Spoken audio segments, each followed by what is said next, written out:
Welcome. Today we take on ascites, fluid in the peritoneal cavity. It is one of the most common problems you will be asked to evaluate on a medicine service, and one of the easiest to manage badly.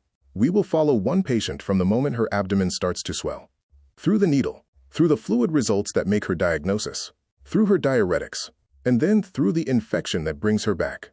By the end, you should know what to send on the fluid, what each number means, and what to do the moment the neutrophil count crosses one particular line. Meet Nora. She is 58.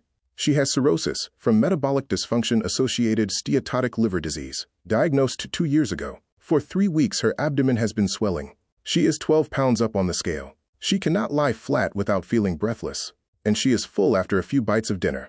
Before we teach a single fact, ask the question that decides her entire workup. Is this the liver? Is this the heart? Or is it something else entirely? Hold that question, because one needle answers it. Here is the plan. First, the mechanism. Why a stiff liver ends in a swollen abdomen. Second, the tap. Who needs one? And which 4 tests actually matter? Third, the fluid itself, the albumin gradient, the total protein, and the cell count. Those 3 numbers carry most of the diagnosis. Fourth, treatment, salt, diuretics, and what refractory really means. And fifth, infection, spontaneous bacterial peritonitis, how to find it, how to treat it, and who leaves the hospital on antibiotics for good. Listen to her symptoms. They are the classic list. Rising abdominal girth, weight gain, a new abdominal hernia, because the fluid raises intra-abdominal pressure and pushes the umbilicus out. Abdominal pain, shortness of breath as the diaphragm is splinted, nausea, and early satiety as the stomach is compressed. Nora has almost all of them. Now notice what she does not have. No fever, no severe pain. Keep that in mind, because those 2 symptoms are exactly what we will hunt for later in this case. Now the background.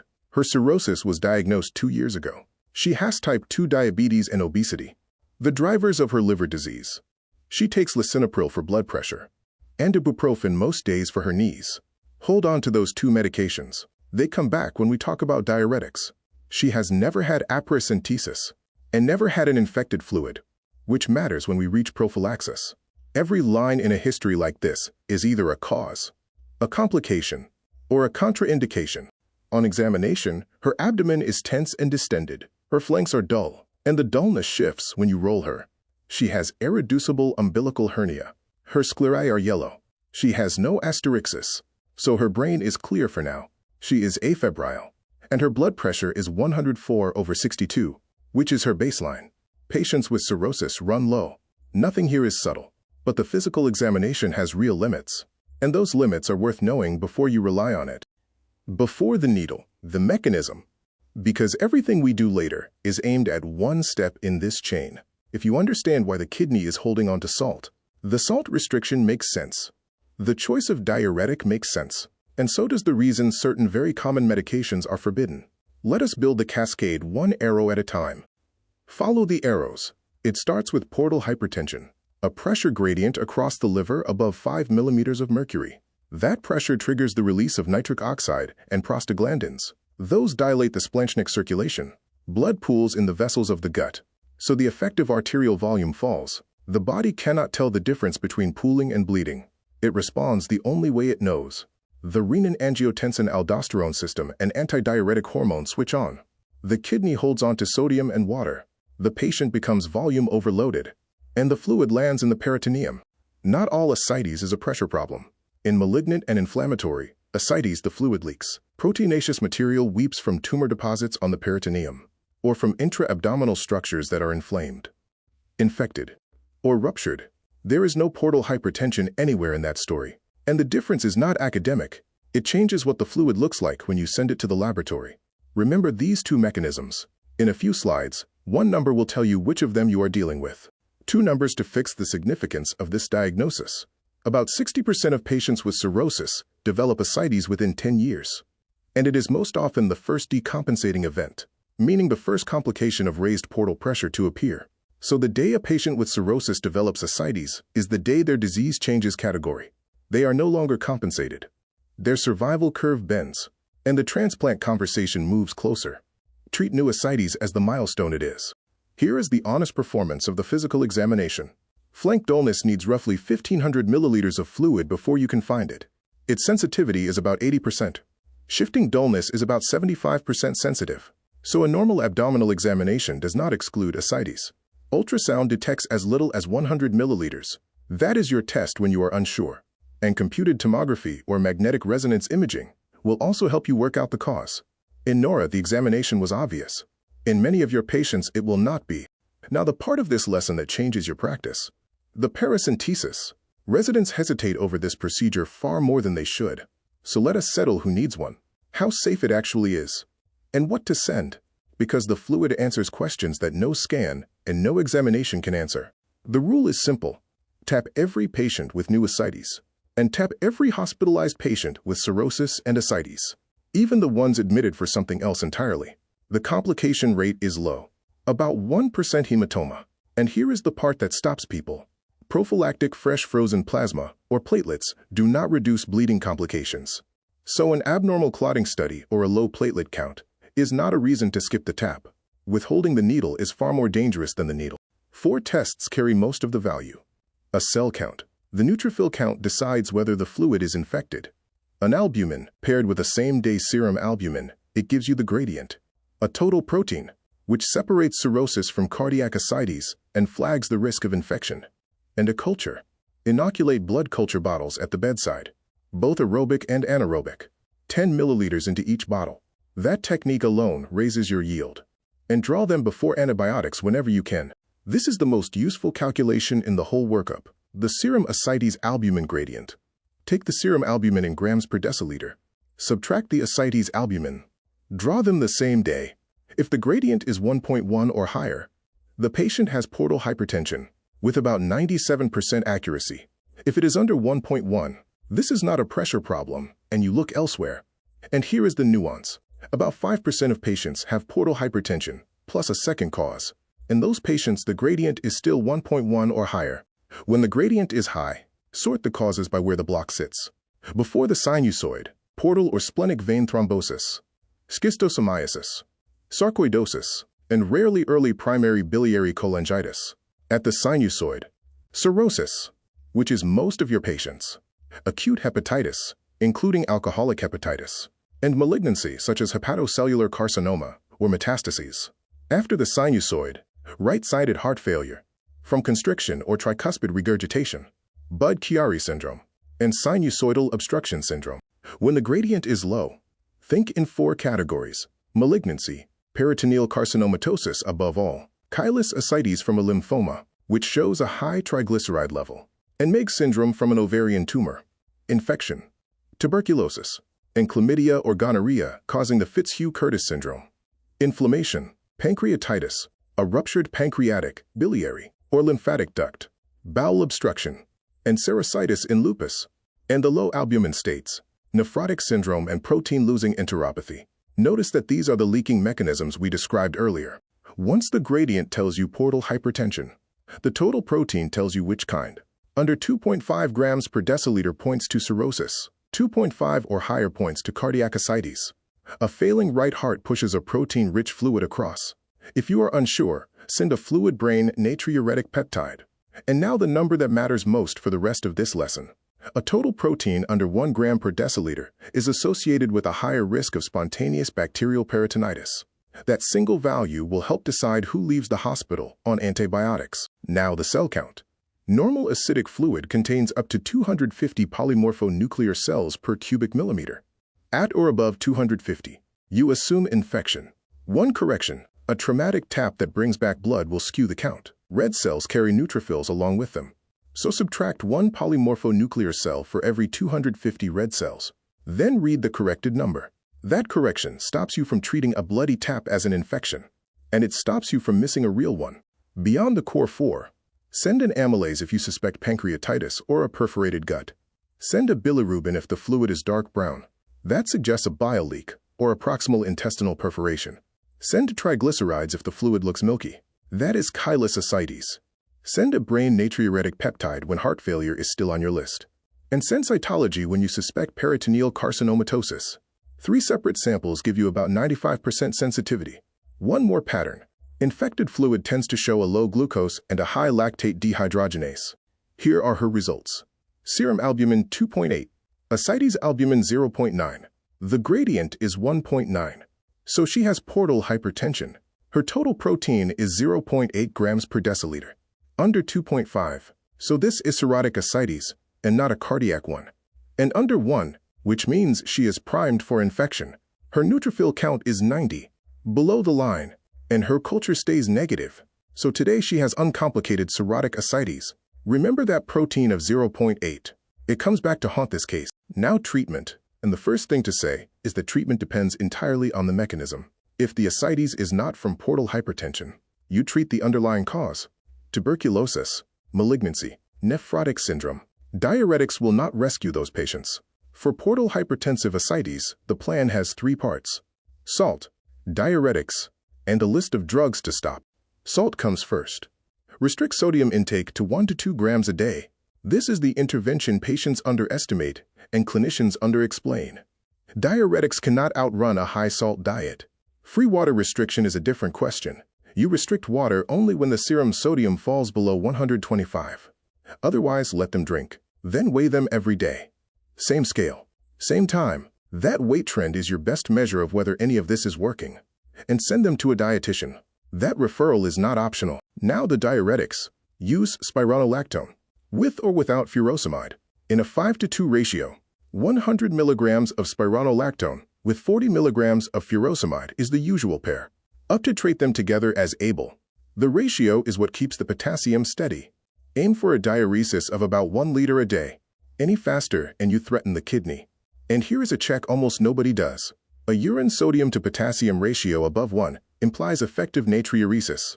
So if that ratio is above 1 and the weight is not falling, the problem is dietary salt, not the dose.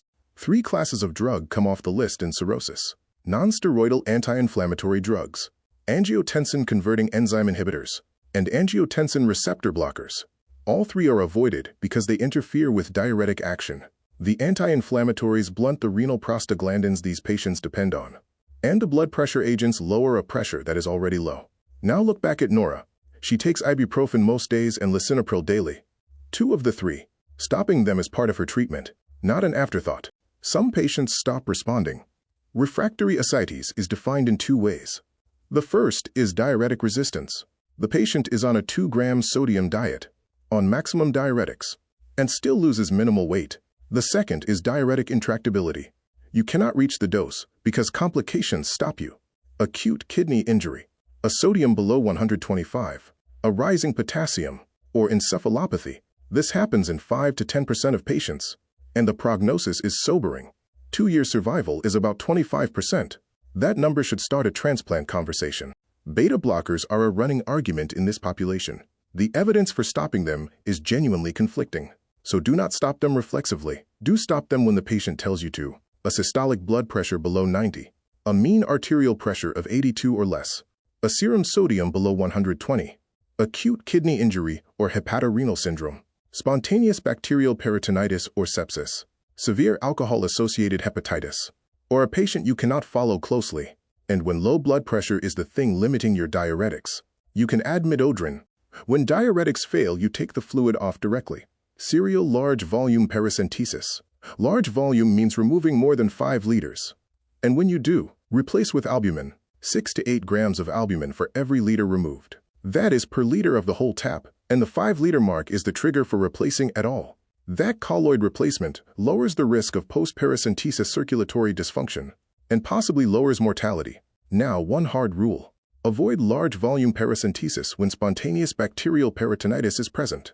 The risk of acute kidney injury rises. In that setting, you still tap for diagnosis. You simply do not drain liters. The other option is a transjugular intrahepatic portosystemic shunt, a stent that decompresses the portosystem into the hepatic vein. It reduces ascites in about 75% of patients, and it improves creatinine clearance. But you pay for it. New or worsening encephalopathy in 20 to 30%, because blood now bypasses the liver. And the survival benefit over repeated taps remains controversial. Avoid it with grade 2 encephalopathy, heart failure or pulmonary hypertension, active infection, or biliary obstruction. If all of this fails, the conversation turns to transplant. One more place the fluid goes: hepatic hydrothorax. A small defect in the diaphragm lets peritoneal fluid track into the pleural space. It is usually one-sided, right far more often than left, and there may or may not be obvious ascites. Here is the point to remember. Treat it exactly like ascites. Salt restriction and diuretics first. A transjugular shunt if it is refractory. And avoid a chest tube. Complications rise sharply when you place one. If the patient stays refractory and the goal is palliation, an indwelling pleural catheter is an option. Now the complication that brings Nora back. And the reason we spent so long on that fluid protein. Spontaneous bacterial peritonitis. An infection of the acidic fluid with no surgical source. It carries a high mortality. It is easy to miss. And the treatment is time-sensitive. So let us build it properly. How it happens, how it presents, how it is defined, and how it is treated. 3 weeks later, Nora is back. Her daughter says she has been confused for 2 days. Her temperature is 38.1. Her abdomen is mildly tender all over, and she is still taking her diuretics. There are no localizing signs. So what is the very next thing you do?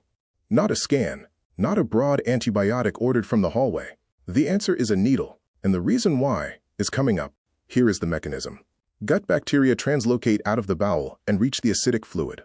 Normally the fluid would kill them, but cirrhotic ascites is short of opsonins, the proteins that tag bacteria for destruction, and the lower the acidic total protein, the weaker that defense becomes. So a single organism takes hold and multiplies, which is exactly why the risk factors are what they are. An acidic total protein under 1 gram per deciliter, a previous episode of peritonitis, and active gastrointestinal bleeding. Nora has the first of those 3. How does it present? Encephalopathy, which is sometimes the only clue, abdominal pain, and fever, but about 25% of patients have no symptoms at all. Read that again. 1 in 4 infected patients feels well. You cannot rule this out at the bedside, which is exactly why the rule exists. Perform a diagnostic paracentesis in every hospitalized patient with cirrhosis and ascites. On admission, and again whenever they deteriorate. Nora has confusion and a fever. She is getting tapped when the neutrophil count is at or above 250. 3 entities sit in front of you. Spontaneous bacterial peritonitis. The culture is positive and grows a single organism, usually Escherichia coli, Klebsiella, or Streptococcus pneumonia, rarely Staphylococcus or Pseudomonas. Secondary bacterial peritonitis. The culture is polymicrobial, and it comes from an abscess or a perforation, and culture-negative nutracetic ascites. The counts say infection, but nothing grows. With no recent antibiotics and no other explanation, those patients often do have peritonitis. Treat them empirically. Below 250, the picture changes. Non-nutracetic bacteriocytes. The culture is positive, but the neutrophils never rose. Many of these resolve on their own, so start antibiotics if the patient is symptomatic. And if they are not, repeat the tap in 48 hours. A negative culture with a normal count is simply normal fluid. And one special case that plays by its own rules, peritonitis in a peritoneal dialysis patient. It is not part of the 250 rule at all. Cloudy fluid, pain, fever, nausea, and a far lower floor. More than 50 neutrophils makes the diagnosis, usually gram-positive cocci. Treat with vancomycin and gentamicin. One pattern must never be missed. Secondary bacterial peritonitis. It comes from an abscess or a perforation, and antibiotics alone will not fix it. Runyon's criteria point you there. An acidic total protein above 1 gram per deciliter, a fluid glucose under 50 milligrams per deciliter, and a lactate dehydrogenase above the serum upper limit of normal. Add a polymicrobial culture. When that picture appears, give a 3rd-generation cephalosporin plus metronidazole. Get urgent abdominal imaging. And involve surgery. Some of these patients need a laparotomy. Treatment starts with a 3rd-generation cephalosporin. That covers the gram-negative rods and the pneumococcus behind most cases. If the patient is critically ill, escalate to a carbapenem. If they carry a risk of multi-drug-resistant organisms, consider piperacillin, tazobactam, or meropenem. And if they have previously grown methicillin-resistant Staphylococcus aureus, add vancomycin. Draw the fluid culture before you start when you can. But never delay antibiotics in a patient who looks septic. 2 things get forgotten. The first is albumin, 1.5 grams per kilogram at the time of diagnosis, and 1 gram per kilogram on day 3. That improves survival in patients with renal dysfunction or hepatic decompensation. A creatinine above 1, a urea nitrogen above 30, or a bilirubin above 4. In those patients, it is not optional volume. It is part of the treatment. The second is the follow-up tap. If the patient is not clearly improving, repeat the paracentesis at 48 hours. You should see the neutrophil count fall by at least 25%. If it has not, question your antibiotic and question your diagnosis. There are two kinds of prophylaxis. The first is indefinite. It goes to anyone who has already had spontaneous bacterial peritonitis and to anyone whose acidic total protein is under 1.5 grams per deciliter, who also carries a marker of severity, a low sodium, a rising creatinine or urea nitrogen, or advanced liver disease with a high bilirubin. Those patients take ciprofloxacin 500 milligrams daily or Bactrim double-strength daily. The second is short and specific. A patient with cirrhosis and a gastrointestinal bleed gets ceftriaxone 1 gram intravenously for 5 days, switching to twice daily oral dosing once they are eating. Back to Nora. Her fluid returns with 640 neutrophils and a culture-growing Escherichia coli. That is spontaneous bacterial peritonitis. She gets a third-generation cephalosporin, and she gets albumin, 1.5 grams per kilogram today, 1 gram per kilogram on day 3. We tap her again at 48 hours if she is not improving. We do not drain liters off her while she is infected, and because she has now had one episode, she leaves on ciprofloxacin daily, indefinitely. Her acidic protein of 0.8 would have counted toward it too, if she also carried a marker of severity. 6 ways this goes wrong. 1. Skipping the tap because of an abnormal clotting study or a low platelet count. Neither is a contraindication. 2. Waiting for symptoms. 1/4 of infected patients have none. 3. Leaving the anti-inflammatory drugs running. They blunt the diuretics and threaten the kidney. 4. Giving the antibiotic without the albumin when the creatinine, the urea nitrogen, or the bilirubin is up. 5. Draining liters off an infected patient. And 6. Anchoring on a spontaneous infection when the culture is polymicrobial or the protein is high. That patient may have a perforation. Carry 5 things out of this lesson. Tap every patient with new ascites, and every patient with cirrhosis and ascites who is admitted. A gradient of 1.1 or higher means portal hypertension. Below that, look outside the portal system. 250 neutrophils per cubic millimeter means you treat. Albumin goes with the antibiotic, and a repeat tap at 48 hours tells you whether it is working. And finally, a low acidic protein with one marker of severity means antibiotics indefinitely. That is the whole lesson. These are the guidelines and the studies behind what we covered.